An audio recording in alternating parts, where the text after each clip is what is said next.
Eh ben aujourd'hui, Audrey, on va parler d'un sujet croustillant, rigolo. Je vais réagir à une vidéo d'un marginal, d'un gars, et je te fais le profil. Chauve, plus de 40 ans, qui a fait sa crise et qui est parti en Asie. Un classique, tu vois. Et la vidéo, ça s'appelle, je crois, c'est le coup de la passe maritale. Et il faut comprendre ce qui est littéral. Et je te propose qu'on parle de ce sujet-là. Et je trouve que c'est un sujet qui est intéressant. Et donc, dans cette vidéo, l'auteur, qu'est-ce qu'il explique, démontre, etc. En fait, il fait un calcul tout simple. Il dit, il faut pas se marier parce que quand on est un homme, on cherche du sexe et finalement, en fait, ça coûte très cher si on ramène ça à la passe. Donc, il faut pas se marier. Et calcul très intéressant en partant du principe que quand tu te maries, il y a de grandes chances qu'il y aura un divorce et donc qu'au bout, tu perds entre guillemets 50% de ta fortune, de ce que tu as apporté, etc. Soit dans des situations où l'un gagne plus que l'autre, etc. Et patati, patata et tout. L'idée de la vidéo, c'est voilà, ramenons un point de vue masculin. Voilà, combien de fois dans un mariage on consomme, etc. Et on ramène ça finalement au coût réel. Alors il dit bien qu'il faut tout calculer dans les coûts, c'est-à-dire le partage du patrimoine à la fin, mais finalement toutes les dépenses qu'on aurait fait dans un cadre d'un mariage qu'on n'aurait pas eu à faire si on était célibataire. Donc par exemple le mariage en lui-même. Donc le prix du mariage, les dépenses du quotidien, si l'un ne contribue pas plus à la même hauteur que l'autre. Et donc lui, il arrivait à la conclusion que lui, s'il se mariait, il arrivait à des chiffres comme entre 1000 et 3000 euros la passe. Et donc il disait voilà, il faut pas se marier, ça coûte plus cher d'aller voir des putes, etc. Et donc la vidéo du marginal. Et je trouvais qu'il y avait des choses intéressantes dans cette vidéo. Je sais pas si tu vas confirmer ou pas. De mon échantillon représentatif des discussions entre hommes que j'ai pu avoir depuis que je suis adolescent, j'ai plutôt l'impression, et ce qui est pas mon cas, que la plupart des hommes, finalement, dans une relation, recherchent du sexe gratuit. Tu sais, dans le marketing, on dit il y a la raison et la vraie raison. C'est-à-dire, il y a la raison que tu te dis pour rationaliser, par exemple le fait d'être en couple ou pour acheter telle chose. Donc, par exemple, tu dis oui, j'achète un iPhone parce que j'ai besoin de téléphoner. Non, t'as pas besoin de téléphoner. En fait, la vraie raison, peut-être c'est le statut social, c'est le signal que tu renvoies en ayant acheté ce téléphone, etc. Peut-être que c'est une autre raison, mais pour beaucoup de gens, en fait, c'est ça qui va être le vecteur émotionnel de la décision. Et donc, comme en marketing, il y a la raison qu'on se dit à soi-même et la vraie raison. Dans les relations, le fait d'être en couple, souvent il y a la raison et la vraie raison.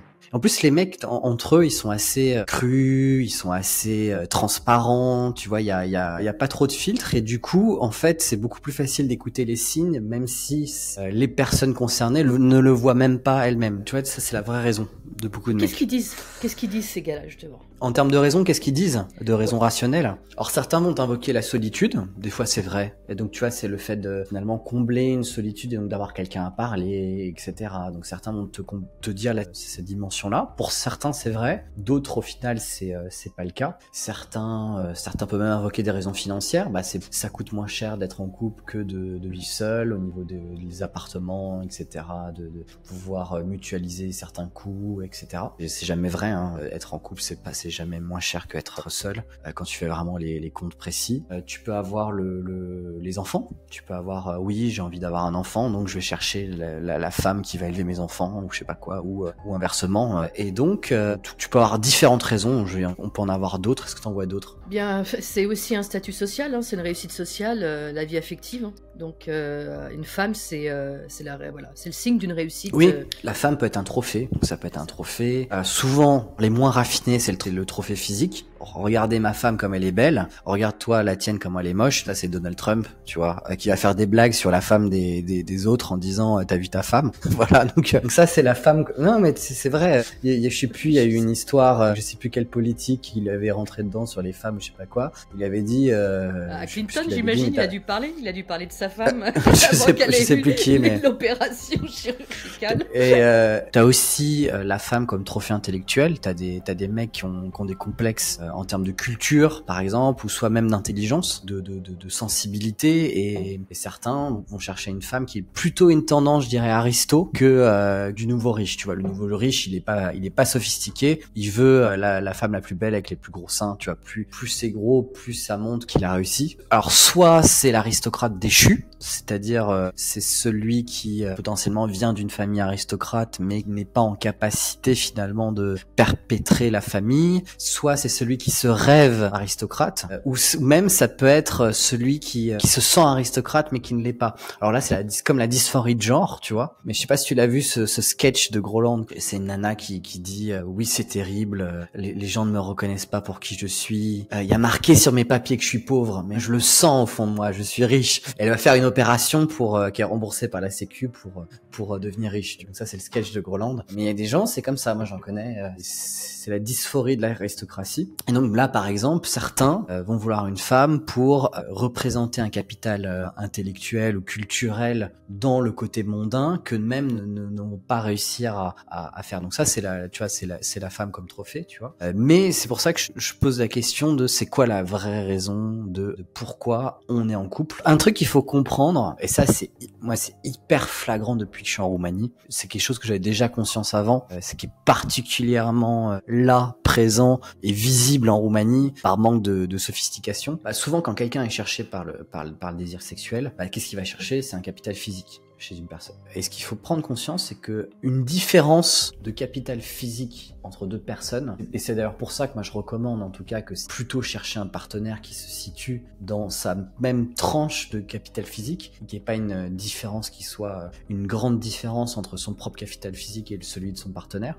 Mais si tu cherches quelqu'un qui a une différence de capital physique évident, en gros, vulgairement, allez, relation homme-femme, c'est une 9 sur 10 et toi, t'es un 5 sur 10, t'es un 6 sur 10, tu vois. En fait, tu vas devoir le payer d'une certaine manière, de cette différence de capital. Pourquoi? Parce que c'est l'offre du marché de l'amour. C'est une question d'offre et de demande, et donc, quelqu'un qui est très demandé parce qu'il représente un capital évident va chercher une autre forme de satisfaction qu'il ne peut pas avoir en exigeant la même chose. Et c'est là que la plupart des gens se trompent. La plupart des gens pensent que le capital physique s'échange contre de l'argent. Et justement, c'est cette fameuse vidéo de la passe maritale. Et je pense que c'est une erreur et c'est un manque de finesse intellectuelle. Le capital physique s'échange contre un capital statutaire, le statut social. Sauf que, ce que les gens ne comprennent pas, pour la personne belle, c'est pas le statut social du mec qui l'intéresse. C'est la poursuite de sa propre quête de statut social. Et c'est ça qui est différent. Et c'est utiliser l'autre comme un tremplin pour grimper sur l'échelle sociale. Et c'est ça qui est hyper intéressant dans notre société aujourd'hui, c'est que c'est exacerbé, c'est de plus en plus là, sans forme de finesse. Avec les réseaux sociaux, c'est de plus en plus flagrant. Moi, j'ai donné un exemple. Mes parents sont venus et ont pris un hôtel sympa qui a un 5 étoiles à Bucarest, qui était très intéressant d'un point de vue sociologique, parce que dans l'entrée, il y avait plus de filles qui étaient là pour faire des photos Instagram que de clients de l'hôtel. Et donc c'était hyper intéressant d'un point de vue sociologique, parce que cet hôtel-là, c'est une ancienne banque. Donc tu vois, avec les dorures, les boiseries, etc. Et c'est un des seuls 5 étoiles qui est pas juste la création d'un nouveau building comme le Radisson Blu, où c'est juste un truc neuf, qui est beau mais qui fait neuf. Là, il y a un côté un peu plus historique, etc. Voilà, une histoire. Et donc tu vois des femmes qui sont hyper maquillées, hyper apprêtées, donc qui misent objectivement à la fois beaucoup d'argent et beaucoup de temps dans leur capital physique. C'est-à-dire que elles ont pas abdiqué sur leur propre apparence. Et donc tu vois que c'est le défilé des photos Instagram, de prendre la bonne pose avec le bon truc pour qu'on voit le machin. Alors, évidemment, l'hôtel laisse faire parce que ça fait de la pub gratuite, tu vois, d'avoir tous ces trucs d'Instagram. T'avais des femmes là qui accompagnées de leurs mecs. Et c'était marrant de voir que les mecs, ils étaient pas au niveau, tu vois. Enfin, en termes de, tu vois, si on doit nous mettre des notes, etc. Et en fait, à quoi servait le mec? Le mec, en fait, il était là pour prendre les photos. Et donc, là, le trade-off en termes de capital social, c'est que pour le marchepied de développer son audience, de développer finalement soi-même sur le marché des relations, mais sur le marché de la valeur perçue de soi-même, s'auto-marchandiser via les réseaux sociaux, pour avoir un capital social, parce que souvent ça gagne pas d'argent, hein. C'est plus avoir l'impression, si t'es suivi quelqu'un qui est nobody, qui a rien fait dans sa vie, qui a déjà 1000, 2000, 3000 abonnés sans avoir...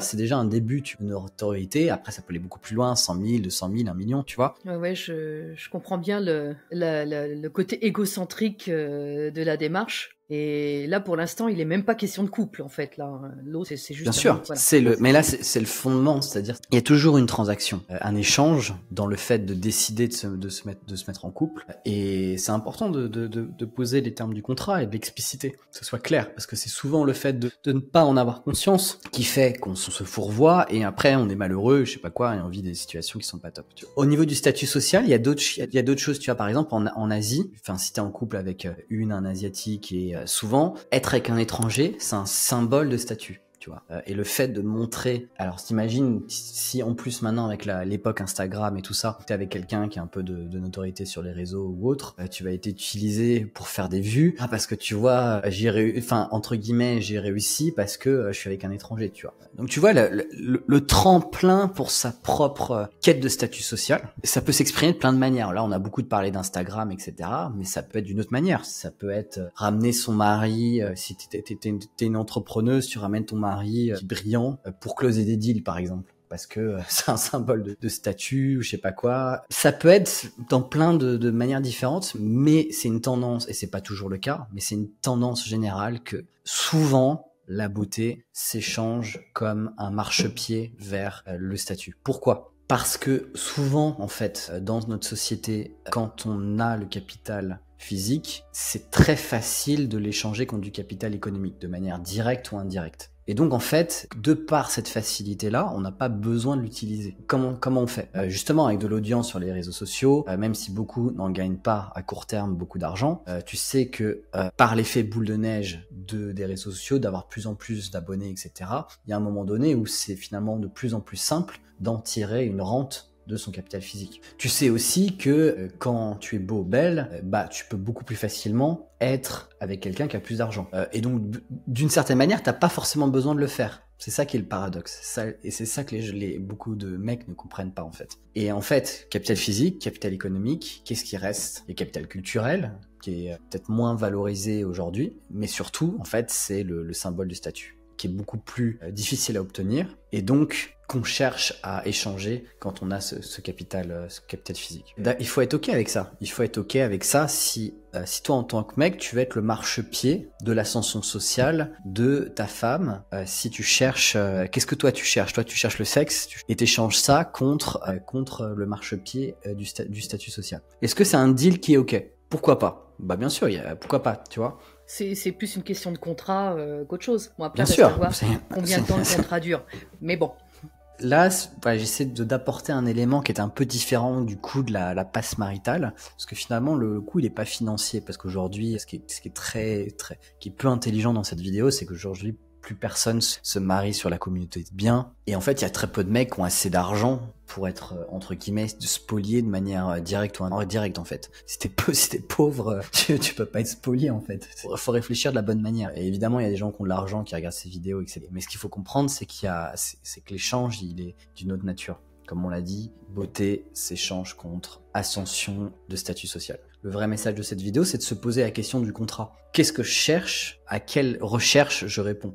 Déjà une question à se poser, tu vois. Je pense que la libido souvent est corrélée à sa recherche du sexe. Je dis souvent, c'est pas toujours le cas, mais en général, plus une personne a libido, plus elle va avoir une tendance naturelle et avoir des biais psychologiques à chercher le sexe dans la relation. Donc déjà, ça peut être une première indication physique de se demander est-ce que soi-même on est dans cette quête-là ou pas, tu vois. Ce que tu peux te demander aussi, c'est ton projet existentiel, est-ce que tu vas le mener tout seul ou est-ce que tu veux le mener avec quelqu'un ? Est-ce que ce quelqu'un, il va te donner les coups de main un peu de temps en temps ? Est-ce qu'il va vraiment participer à ce projet ? Je pense que le projet existentiel est important aussi à examiner. Tout bêtement, il y a vieillir avec quelqu'un, c'est tout bête, mais voilà, c'est comme ça. Fonder une famille, etc.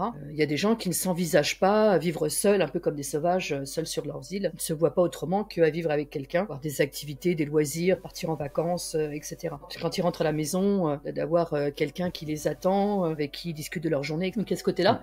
Mais quand même, je tiens à cette idée de projet existentiel dans le sens un petit peu qui découle sur un business commun, parce que, moi, je fais facilement le lien lien maintenant entre le projet existentiel et le business. Il y a quelque chose qui me paraît assez frappant. On est beaucoup plus fort quand on partage l'intimité de la personne et cette personne-là participe à notre projet existentiel. J'avais vu chez Isa Padovani une magnifique carte, mais c'est dans ses produits payants. Les 10 formes d'amour, selon Isa Padovani. Là, quand on parle d'amour, de quel amour on parle ? Et ça, c'est intéressant de voir. Et ça veut aussi dire, c'est quoi le présupposé, son présupposé dans le couple, qu'est-ce qu'on vient chercher, tu vois. Cette vidéo-là du gars de la passe maritale, elle est intéressante parce qu'elle montre un paradoxe, mais que si le but du mec, c'est la satisfaction sexuelle, que c'est pas un bon moyen, c'est pas une bonne stratégie, en tout cas c'est pas la plus optimale que de le chercher au travers du mariage. C'est assez intéressant du coup de faire ce travail, de savoir qu'est-ce qu'on cherche dans la relation, parce que si tu poses pas qu'est-ce que tu cherches, tu vas pas trouver la stratégie la plus optimale. Tu vas plutôt être mu par des biais psychologiques. Pourtant, ce qui est marrant, c'est que c'est quand même une question qui est fondamentale, entre autres, pour former son couple. C'est quelque chose, normalement, qu'on devrait avoir à l'esprit.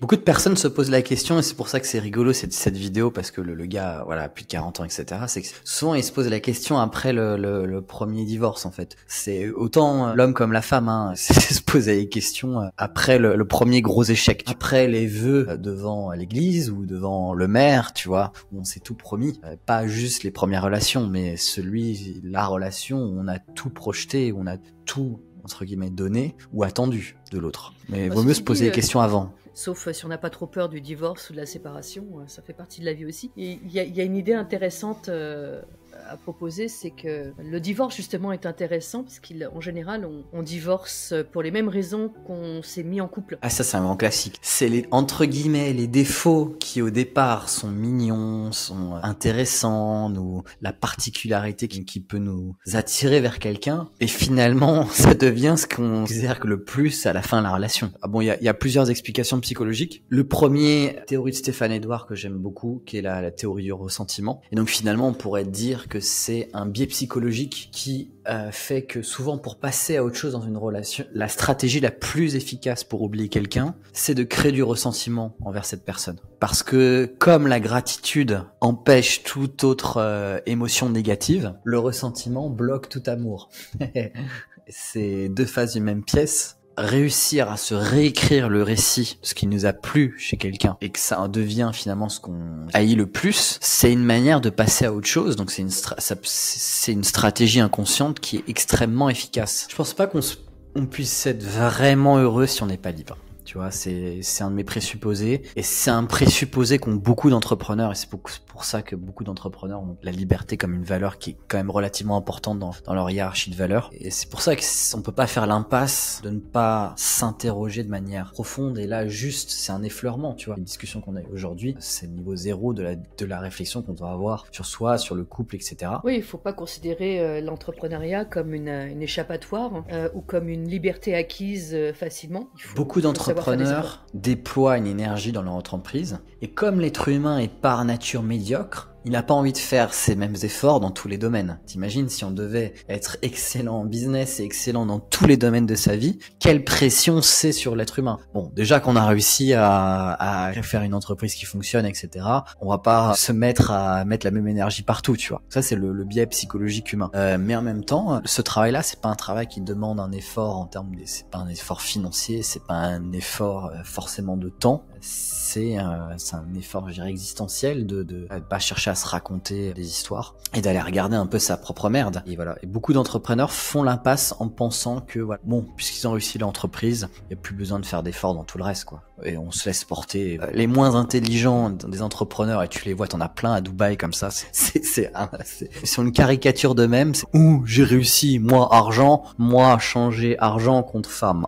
Et ça c'est le mec. Allons-y dans la misandrie. Le mec il pense ça. Le mec il a rien compris. C'est pour ça qu'il va se prendre une bonne gamelle après avec les femmes parce qu'il comprend pas les présupposés des relations hommes-femmes. Et donc ça c'est l'entrepreneur un petit peu le moins raffiné. Mais dans le nuancier des couleurs, t'as plein d'autres formes de fourvoiement, tu vois. Et souvent des entrepreneurs qui s'en sortent un petit peu de ça, et en même temps, ce que je veux dire est problématique, tu vas voir. Souvent les entrepreneurs qui se forcent à construire une famille, c'est-à-dire avoir une vision aussi transgénérationnelle de la fortune, etc. Donc c'est une mentalité plutôt aristocrate. Souvent s'en sortent mieux parce qu'ils se forcent à mettre des efforts dans énormément de domaines en même temps. Un exemple américain, allez, j'ai donné Grant Cardone, tu vois, Grant Cardone qui se met en scène toujours avec sa famille pour montrer qu'il a la famille la plus heureuse et la plus épanouie, la plus belle, désirable. Parce que en plus c'est un argument marketing, tu vois, de regarder ma famille, tu vois. Enfin bref. Tu vois, moi Oui, aussi, puis c'est le statut social.